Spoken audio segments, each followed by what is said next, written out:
camera on this. Okay, we now will reconvene. Now we'll go to Lake Whatcom Reservoir and Natural Resources Committee. Dan Hamill's the chair. Thank you, Gene. I'm joined today by Pinky Vargas and Jack Weiss, and the Lake Whatcom Policy Group, consisting of representatives from Lake Whatcom Water and Sewer District, the Whatcom County Council, the Sudden Valley Community Association, and the Bellingham City Council meet on a regular basis to discuss policies around Lake Whatcom, and that is the one item that we have today for Lake Whatcom, and I did want to report out items from that meeting. The staff discussed a strategy shift in the homeowner retrofit program and presented a map showing properties that were the highest priority for the program. So the program is shifting from a first-come, first-served program towards one that reaches out to find and engage homeowners and owners of parcels that have the potential to provide the largest contribution to phosphorus reduction. I want to go into this in a little bit of detail because it's a shift just a bit in that program. So services will still be available to all homeowners, but the program will focus on those properties with a direct connection to the flow of water into the lake that's not filtered through a public facility, and that would remove the phosphorus. These properties include waterfront properties and lots that are abut or are near creeks that drain into the lake, and the additional criteria are that they have 10,000 square feet of impervious surfaces and or greater than 5,000 square feet of lawn. So I think that the shift in this is really going to be very effective. This redesigned program will be launched in 2016. There's a research project that's already underway that will inform the design of the new program and the communication strategies used to promote it. So in the research from surveys and focus groups, includes gathering feedback from prior participants of the program. Results of the initial rounds of research will be available this summer, and 3 focus groups consisting of homeowners and community members will be convened to further explore what will motivate people to participate and what messages will be most useful. The communications plan also includes the Aquatic Invasive Species, or the AIS, inspection program.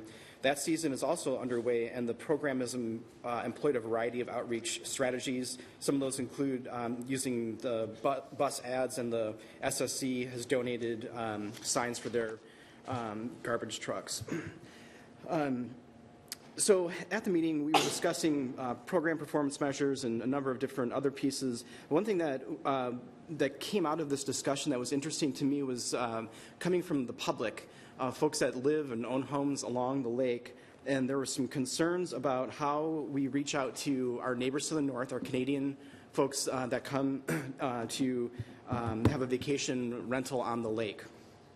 And so staff replied that there were mailings that had been sent out to Canadian addresses of boat owners, and that the Canadians had in general been supportive of the AIS program.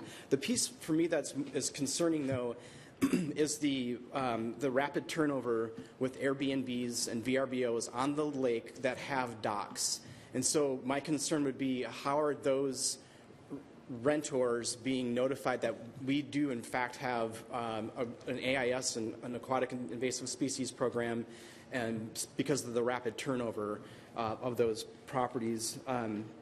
So that's a concern of mine.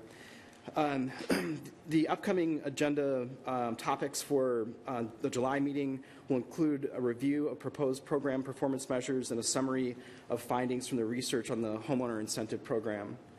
Questions or concerns from committee members? Yes. I just want to say we had a healthy discussion with the county about the rentals, and they are going to look into how we can do better messaging and kind of rectify that situation. So it was a very good discussion. Right. Mayor. So if there's a concern about renters coming through, then it seems like maybe the person that needs to know about this is the property owner. But they're in the county, but we administer the program, correct? So, yeah, that you might, do you want to direct me to talk to someone? Okay, so that's good. Yeah. Good directing. Okay. That was there was a kind of a ricochet direction there. Any other questions or comments, Councilmember Murphy? Well, I just want to say I think it's exciting that the residential program is getting so targeted, because I think that'll net really much better results in the end result. Thank you. Any other comments or questions? Okay. Michael. Actually, Roxanne, is a really good point. We've talked about that for a while. When do we have to start shifting from completely voluntary, low-hanging fruit, willing people, to educating people and moving the next group of people along, to going a little bit further and actually reaching out to people who aren't asking for help, but start offering, offering a more active message to them, bringing it to them rather than waiting for them to come to us.